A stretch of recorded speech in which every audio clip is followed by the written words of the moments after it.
For every new coach out there, and not so new, I want to share what I would do if I had to start over with my coaching business. I'm going to be very vulnerable with you on the things that I truly wish I knew when I started my coaching business.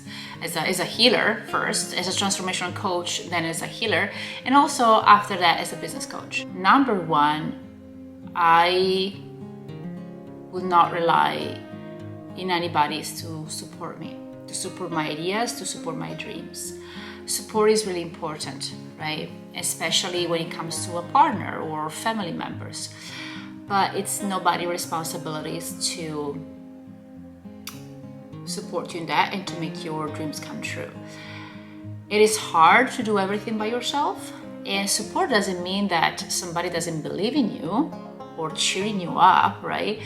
But what I remember, what I wanted, for example, with my husband was that he would be in business with me, or talking about business all the time, or that he could do certain things in my business. And mostly because I wanted to share what I was most passionate about, but also to have some help. And although he did help me, that was not his dream.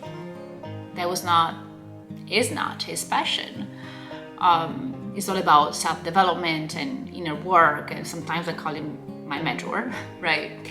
But he has other dreams, and it's not fair on my side from me to push him into things that he doesn't want to do.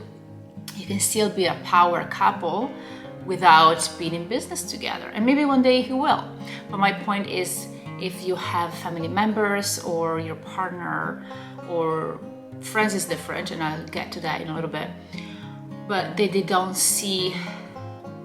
have your same vision, it's not their responsibility, it's not on them, it's up to you. And that takes me to number two, which is hold on to that vision weekly, if not daily. If you can daily, even better, and reconnect to your higher self.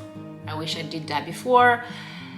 Back in the days, I used to be, I know it all, I know my vision, I know what I want, but sometimes our vision changes, and that's totally okay. It can also change from one day to another one, and therefore it's very important that you connect to that. It can even be really few seconds per day, but you connect to your inner self and higher self and see what is truly important to you and who you want to become, the things that you truly desire. Number three, hire someone who has been there and who knows what you want to know. I was so afraid of investing in myself, mostly because I didn't have the funds, right? My thought process was, well, when I start making money, then I'm going to invest in myself. Then I can pay for workshops. Then I can hire a mentor or a business coach or whatever that is, right? But things started to change only when I decided to invest in myself beforehand, because otherwise, how can you do that, right? Of course, they say you have all the answers within you. Sure, you do. But you don't know what you don't know. There are some steps that we don't know, that I don't know even, to go to where I want to go. And although I trust the universe, I trust the process, I do need mentors to help me get there. Otherwise, I can do it by myself. You can do it by yourself. With trials and errors are making us who we are today, but how fast do you want to go? I want to go fast. I don't know you, but I want to go fast.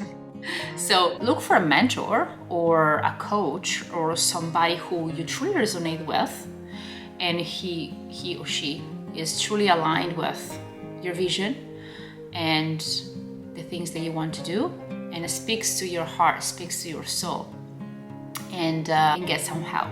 Number four, boundaries, especially energetic boundaries. Of course, physical, but energetic boundaries are so important. Boundaries for protecting your time, boundaries for protecting your dreams, boundaries with your clients. Something that I didn't really have boundaries in general. We were like all friends, right? Whether it was a client, whether it was like a friend who was always asking me to do things for them, sucking my energy all the time as an empath. You probably resonate with this, perhaps. but always be there for others. But it's important to protect your energy and to set boundaries, because when you set boundaries, not only you stand up for yourself, you stand up for the people who you set the boundaries for. Although at the beginning, of course, they're not going to be super happy you did that. They will not understand you. They will tell you that you changed. But this change is beneficial for everyone. Because if you don't do that, you cannot hold space for your clients, because you're not giving it all the energy that you need to yourself. So boundaries, it's something that I had to learn, especially when it comes to family.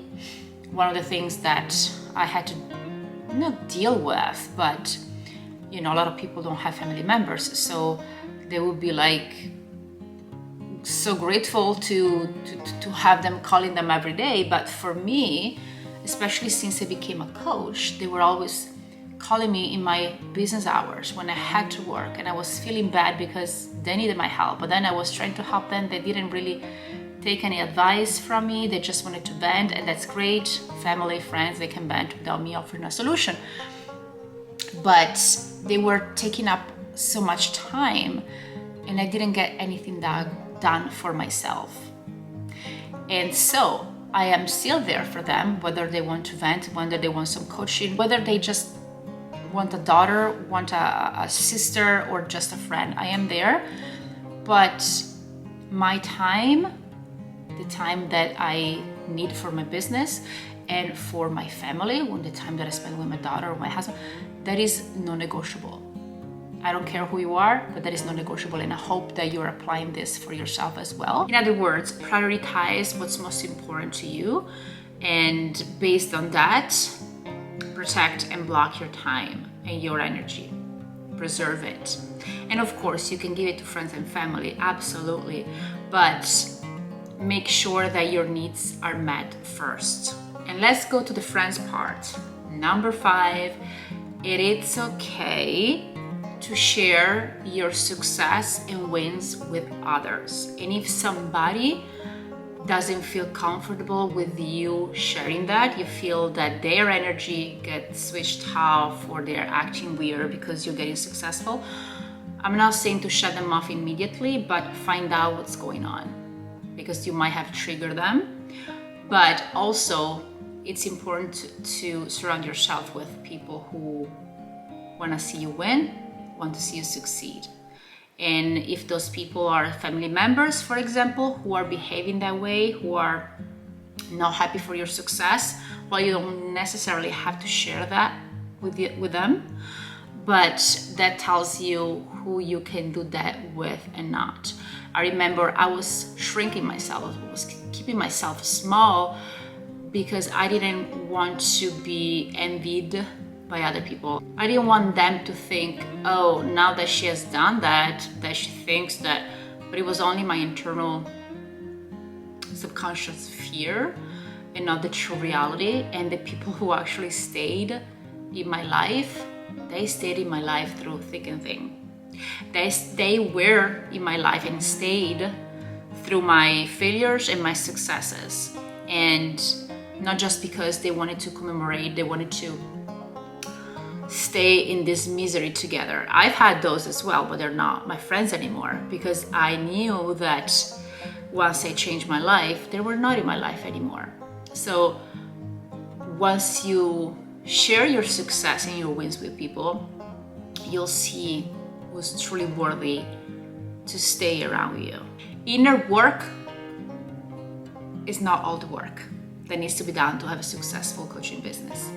Super important. Yes, they say that it's 90% inner work and 10% strategy. I don't know about that, but it's really important. And as a clinical hypnotherapist, I can testify that, I'm the proof of that. The inner work is the base of it all. Without that, you can't apply the right strategies to have a successful business. But that's not the only thing. You definitely need the marketing. You definitely need to know how to sell. You definitely need to know how to convey your messaging. And I wish I knew this earlier on, because I was following a lot of people who talked about what they did, about inner work. So it was like studying and writing and reading all day, all night long before kids. and when I had more time. But yes, that was very beneficial, you know, but I wish I knew about marketing a little sooner.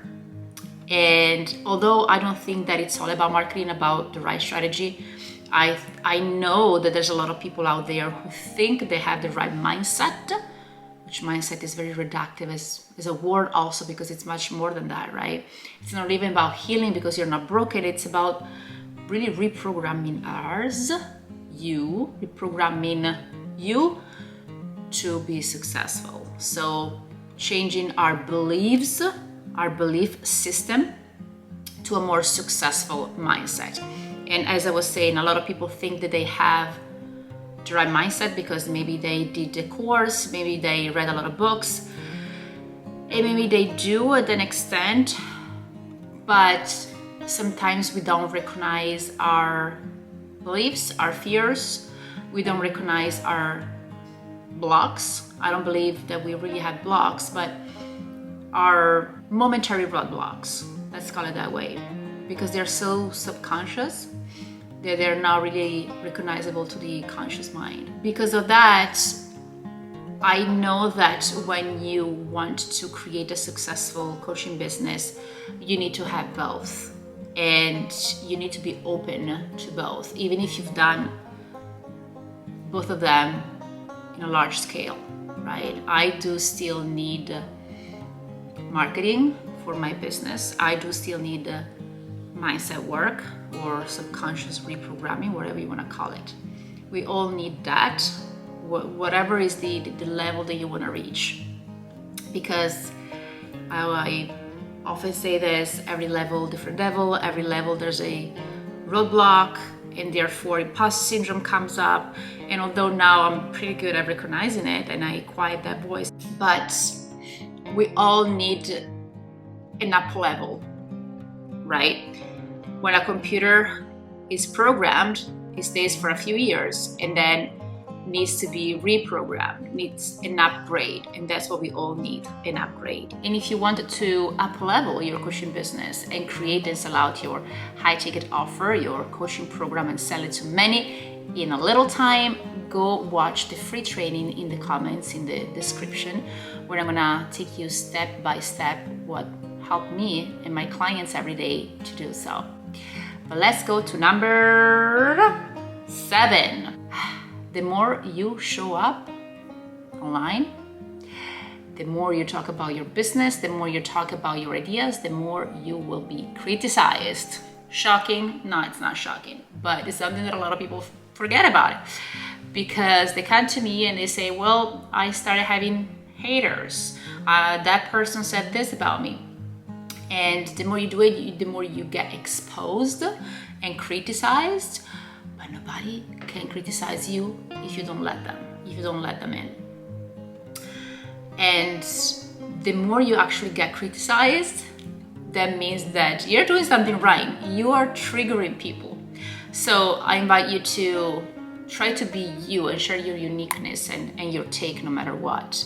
And the more you do it, the more you're consistent with it, the more you're gonna have a callus. That's how we say it. The more it doesn't hurt, you don't feel anything after. If somebody criticizes you, it will types a mean comment or whatever, you just feel compassion for those people who wasted their time in your page, in your channel, whatever that is, to let you know how important their opinion is. So yes, I'm all about constructive criticism, but you can't control what other people think. So the more you do it, the more it becomes the norm. But also the more you do it, the more you get clients. Number 8, please, Monica, this is the advice to my younger self. Don't try to help everyone at all times and try to be everywhere. Niche down. A lot of people say, yeah, well, my audience will tell me what they like and I'm gonna niche down on that. Well, yes, probably if you have 1 million followers or 500,000 or whatever, maybe. But yes, you can also find out with time, put in a content what you want. But if you are a coach, you already know what you want. You already know what type of people you want to help. Therefore, the more specific you are with your niche, the more visible you will be to those people, because you're speaking directly to them, and the faster you're getting the results. The easier the content creation will be, and again, more sales for you. Number 9, structure. Daily structure and reverse engineer your goal. I call them DROLs, dreams plus goals, right? Because dreams by themselves, they're just gonna stay in the drawer. Goals by themselves is very masculine, very go-getter. I believe that should be a combination of both, and therefore I call them DROL. So reverse engineer your DROL, and this is something that I got really good at with time. In my previous career as an actress and filmmaker, and in this career, I've been doing this for 5 years now, and it feels forever though, because I've always been in the self-development journey, even with acting, knowing thyself. That was I was a method actress, so one of the most important things that you could do to create a character, to create whatever you were creating, a play, whatever. So even in this entrepreneurship journey, you need to have structure, because it's very easy, especially with healers and artists and spiritual entrepreneurs, transformational coaches. We are all about beautiful words and like changing lives and making millions, but we need to bring it down a notch, not because it's not achievable, but because it has to be tangible. And when you make your goals, DROLs, dreams, tangible, that's when they become doable. So when you reverse engineer that, and you doing quarterly or weekly, like for example, okay, in 3 months I want to achieve this, what are the activities that I have to do every day in order to get there? Even if you don't know exactly what they are, they can always change. But having a structure of your work is really important, like having a structure of the content, right? And not just like doing it aimlessly, doing it with intention. And that's what makes a difference from an amateur and a professional. Of course, it's also about if you're making money with it or not, but if you do have a structure, then it will pay off. You see that structure, that strategy is not working, then you can change it. But at least you tried it for a little bit. Number 10, imposter syndrome. It will always come out, no matter your level, no matter how much money you're making, no matter how many clients you've worked with, it doesn't matter. It actually happened to me this week, because I got blocked by Facebook messages and Messenger, and that was my main way to get clients from. And so I was like going through a spiral, you see, blah, blah, blah, this is not working, how can I? And I was like, hold on a second, get creative, there are other ways to do it. And I got clients other way, right after, when I snapped out of it. So, as I say in my last video, you need to be creative, because that's our job as an entrepreneur, as a coach. We need to do that, and becoming resourceful and knowing that imposter syndrome is always there around the corner. But now once you do the healing, the work, the inner work, you know how to recognize it and to snap out of it. But I wish I knew that years ago, and that kept me stuck, kept me from being visible to my audience, because I had this voice saying, who are you to teach that? Because I didn't know enough. But you can definitely teach what you already know. You don't have to be 30 steps ahead. You can be 2 steps ahead. I always say this, like, your experience speaks for itself. You, what you are, the way you speak, the life that you went through, the transformation that you're providing for your clients. That's why clients want to work with you and want to hear from you. So imposter syndrome is totally normal, and it's part of growth, and it's actually a sign that is telling you you're almost there. There's a new level that you're reaching. So I'm trying to block you, to protect you, to keep you safe, but you're almost there. So if you ignore that voice, or if you acknowledge actually the voice, say, okay, I understand, thank you for protecting me, but I'm gonna do this anyway. That's when you're gonna break through and reach the new level. Number 11, feel the fear and do it anyway. Duh, we know this, we heard this so many times, but ask yourself, what can you do today that is a little scary to you? Maybe it's to book that phone call with a mentor, even if you are afraid to be sold to. Maybe it's to go live in your Facebook group or in your regular page. Maybe it's to open a YouTube channel, to start one. Maybe it's to send that email. Maybe it's to start your TikTok. What is it? Becoming visible, or maybe, I don't know, what does that mean to you? Actually, I would like to know in the comments, what does it look like to you?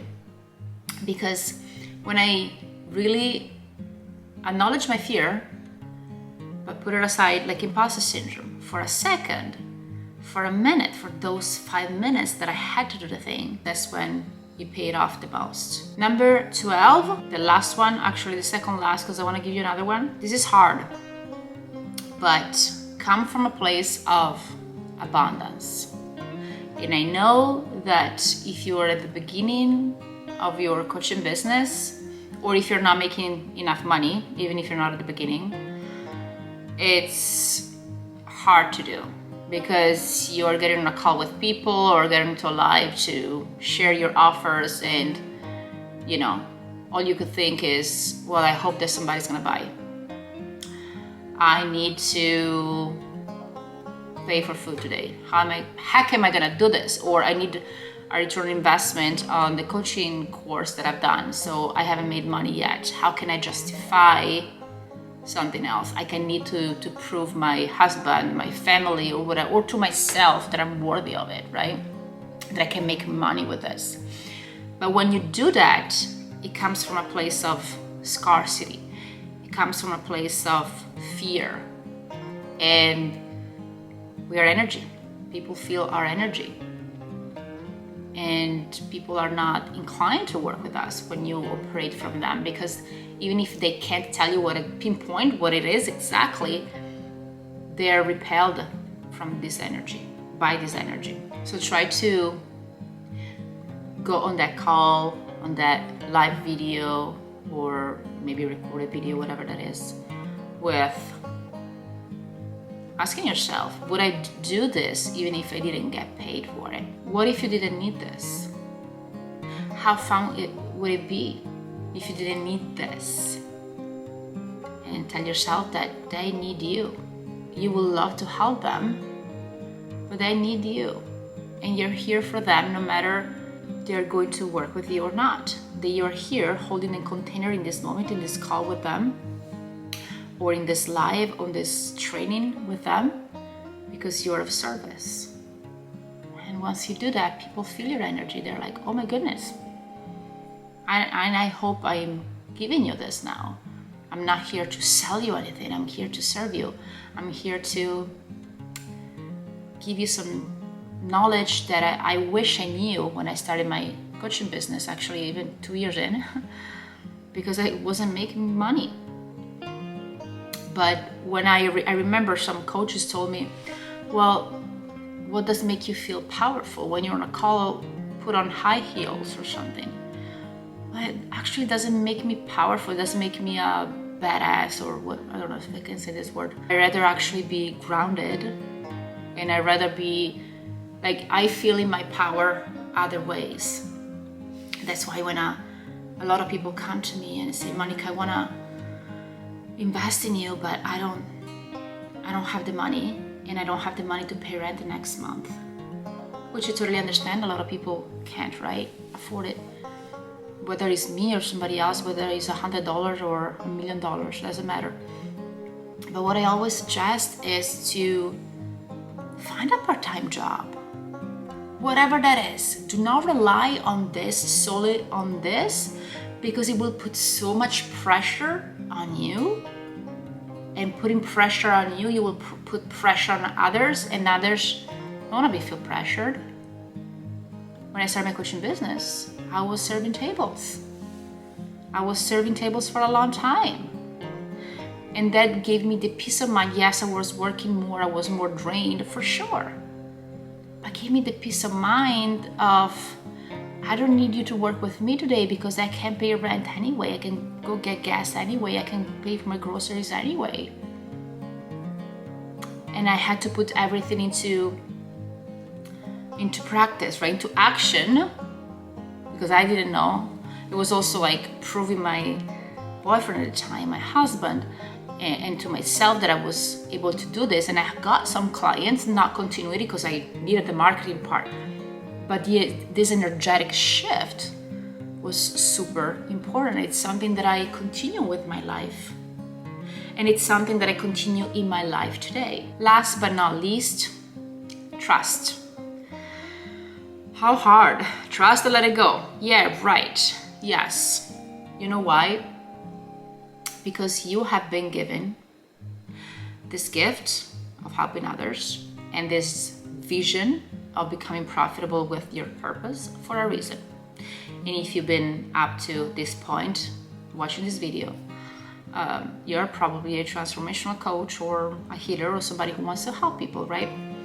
And even maybe if you haven't started yet, but you have this vision of living an abundant life while making a difference in other people's lives.